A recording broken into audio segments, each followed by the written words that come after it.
ओम नमः शिवाय दोस्तों, राधे राधे। आज के इस वीडियो में हम देखेंगे श्रावण सोमवार की बिल्कुल सरल पूजा विधि। घर पे रह के भी आप पूजा जो है वो बहुत ही आसानी से कर सकते हैं।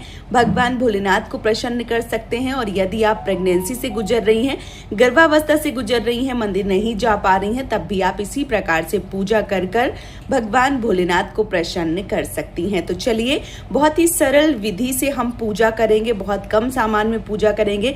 किस प्रकार से पूजा करनी है चलिए हम देख लेते हैं। सबसे पहले किसी भी प्रकार की कोई भी, देखिए अगर पीतल की, तांबे की मिल जाती है प्लेट, बहुत अच्छी बात है। नहीं मिलती है तो स्टील की भी प्लेट में आप पूजा कर सकते हैं। देखिए मैं हमेशा बताती हूँ, कोई सामान कम ज्यादा है चल जाएंगे, भाव यदि आपके अच्छे हैं तो भगवान भोलेनाथ या कोई भी भगवान जो है वो प्रसन्न हो जाते हैं। तो आपको बहुत ज्यादा तामझाम करने की आवश्यकता नहीं होती है, बस आप भाव से, भक्ति से पूजा जो है वो कर लीजिए। तो इस प्रकार की मैंने यहाँ पे पीतल की ये थाली जो है, ये हमारी पूजा की थाली है, ये हमने ले ली है। आपके पास जो भी थाली है, कांसे की, तांबे की, स्टील की, जो भी है वो आप ले लीजिए। और जैसे हमारे में ओम जो है वो बना है, अगर आपके वाले में नहीं बना है तो आप स्वास्तिक जो है वो बना सकते हैं, या आप इस प्रकार से थाली को थोड़ा सा है जो है वो टीक सकते हैं। ऐसे क्या होता है, पवित्रीकरण हो जाता है। ठीक है, फिर इसके साथ ही साथ आपको क्या करना है, घर पे यदि शिवलिंग है, बहुत अच्छी बात है, नहीं है तो आप पार्थिव शिवलिंग जो है वो भी बना के पूजा कर सकते हैं, या कोई फोटो है तो आप फोटो से भी पूजा कर सकते हैं। ये थाली में मैंने थोड़ा सा चंदन जो है वो लगा दिया है। अब यहाँ पे हम एक कटोरी जो है वो रख देंगे, क्योंकि अगर हम प्लेट में ही रख देंगे ना तो फिर जैसे हम भगवान का जलाभिषेक करेंगे या जो भी सामान चढ़ाएंगे तो वो अच्छे से चढ़ नहीं पाएगा। तो यहाँ पे कोई भी छोटी प्लेट या कटोरी जो है वो ले लीजिए। इसके साथ ही साथ जो भी आपके पास शिवलिंग है, देखिए कोशिश करिए कि घर पे अगर पूजा कर रहे हैं तो छोटे शिवलिंग जो है वो घर पे रखिए। अंगूठे का जो पोरा होता है, ये बस इतने ही बड़े आप शिवलिंग घर पे रखें। बहुत ज्यादा बड़े शिवलिंग जो है वो आपको घर पे नहीं रखने चाहिए, इस बात का विशेष रूप से ध्यान रखें। तो मैंने यहाँ पे इस प्रकार के छोटे से शिवलिंग जो है वो रखे हुए हैं। तो इसी प्रकार से आपको शिवलिंग जो है वो रख लेने हैं। अब हमें क्या करना है, अब हम दीपक जो है वो जलाएंगे और अपनी पूजा को शुरू करेंगे। तो देखिए सबसे पहले हम यहाँ पे एक प्लेट रखेंगे, क्योंकि खाली दीपक जो है वो नहीं रखते हैं। उसके बाद थोड़ा सा चावल जो है, कोई भी आप चावल डाल सकते हैं, कोई पुष्प जो है वो डाल के, और इस प्रकार से दीपक जो है वो रख सकते हैं। तो मैंने यहाँ पे जो दीपक है वो रख दिया है। अब हम क्या करेंगे, अब हम भगवान भोलेनाथ का जला अभिषेक जो है वो करेंगे। तो देखिए, आप चाहें तो पंचामृत स्नान करवा सकते हैं, आप चाहें तो केवल जल से, एक लोटा जल से भी भगवान हमारे इतने भोले हैं कि वो एक लोटा जल से भी मान जाते हैं। तो आप चाहें तो दूध से या पंचामृत से या गंगा जल से या केवल जल से स्नान जो है वो करवा सकते हैं। यदि आप मेरे तरीके पूजा कर रहे हैं तो आप 3 बार, जैसे इस प्रकार से मैंने सबसे पहले दूध से अभिषेक जो है वो कर दिया है। इसके साथ ही साथ हम गंगा जल से अभिषेक करेंगे और फिर जल से अभिषेक करेंगे। तो कम से कम 3 बार 5 बार जो है वो अभिषेक आपको जरूर करना है। तो यहाँ पे मैंने सबसे पहले दूध, फिर डाल दिया है गंगा जल, और इसके साथ ही साथ अब हम डालेंगे शुद्ध जल। तो इसी प्रकार से भी आप स्नान जो है वो करवा सकते हैं।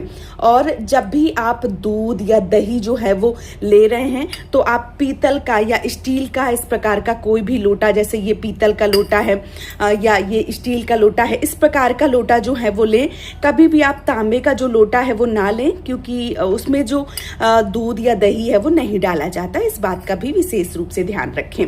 तो यहाँ पे देखिए मैंने अच्छे से जो जल है वो डाल के और शिवलिंग को स्नान जो है वो करवा दिया है। अब हम क्या करेंगे, जनेऊ और वस्त्र जो है वो पहनाएंगे। तो यदि कोई आप वस्त्र उड़ा रहे हैं, पहना रहे हैं, तो वो भी आप पहना सकते हैं, नहीं तो आप कलावा रूपी इस प्रकार से जो वस्त्र है वो चढ़ा सकते हैं। और इसी तरीके से आप जो जनेऊ है, यदि है आपके पास, तो जो जनेऊ है वो जरूर पहनावें। ठीक है, फिर हम क्या करेंगे, फिर चंदन से तिलक जो है वो करेंगे। सफेद चंदन, पीला चंदन, जो भी मिल जाता है वो आपको जरूर करना है। ठीक है, तो इस प्रकार से हम चंदन जो है, हमारे पास पीला चंदन, सफेद चंदन, कई तरीके के चंदन है तो हम चढ़ा देंगे। आपके पास जो भी हैं वो आप उस प्रकार से चढ़ा सकते हैं। थोड़ा सा यहाँ पे हम जो अक्षत है वो भी चढ़ाएंगे। चावल के रूप में जो अक्षत है वो जरूर चढ़ाए जाते हैं, इस बात का विशेष रूप से ध्यान रखना है आपको।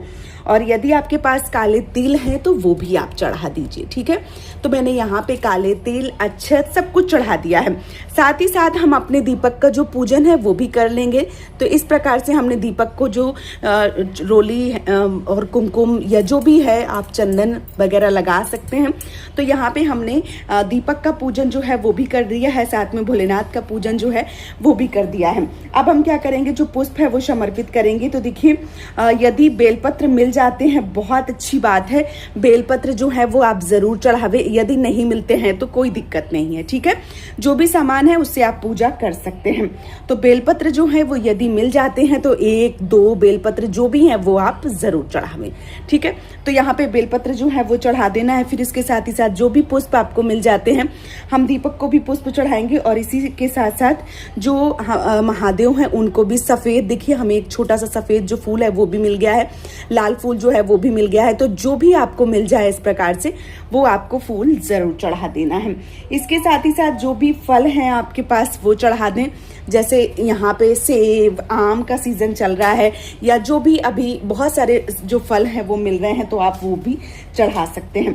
इसके साथ ही साथ जो भी मिष्ठान है आपके पास, जैसे बतासे हैं या आपके पास इलायची दाना है या मिश्री है, जो भी है वो आप चढ़ा सकते हैं, ठीक है। तो इस प्रकार से हमने यहाँ पे संपूर्ण चीजें जो है वो चढ़ा दी हैं।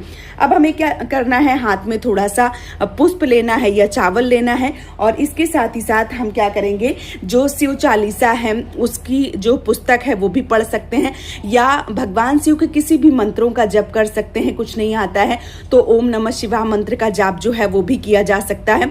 तो आप देख लीजिए कि आपके पास कौन सी चीजें हैं, किस प्रकार से साधन है, उस प्रकार से आप ले सकते हैं।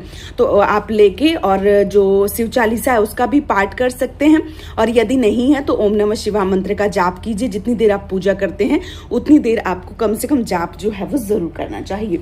इसके साथ ही साथ जो भी दक्षिणा है आपके पास, क्योंकि पूजा में जो भी त्रुटि होती है, कोई गलती होती है, कोई चीज जो है वो रह जाती है, तो दक्षिणा जो है वो हमारी पूजा को संपन्न करती है, इसलिए हमें दक्षिणा जो है वो जरूर चढ़ाना चाहिए।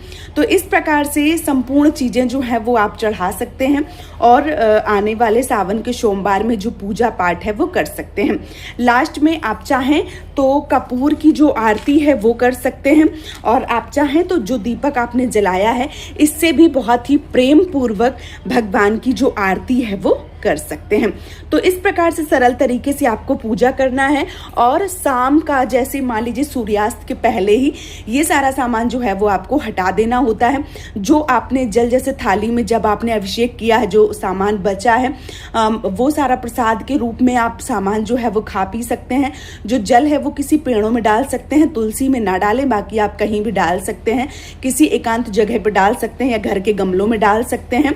और जो प्रसाद है, जो पैसे हैं वो आप अपने मान लीजिए कोई कन्या है उनको दे दीजिए, मंदिर में दे दीजिए, या कोई भगवान का आप प्रसाद इत्यादि जो है वो मंगवा के चढ़ा भी सकते हैं और खा भी सकते हैं, ठीक है।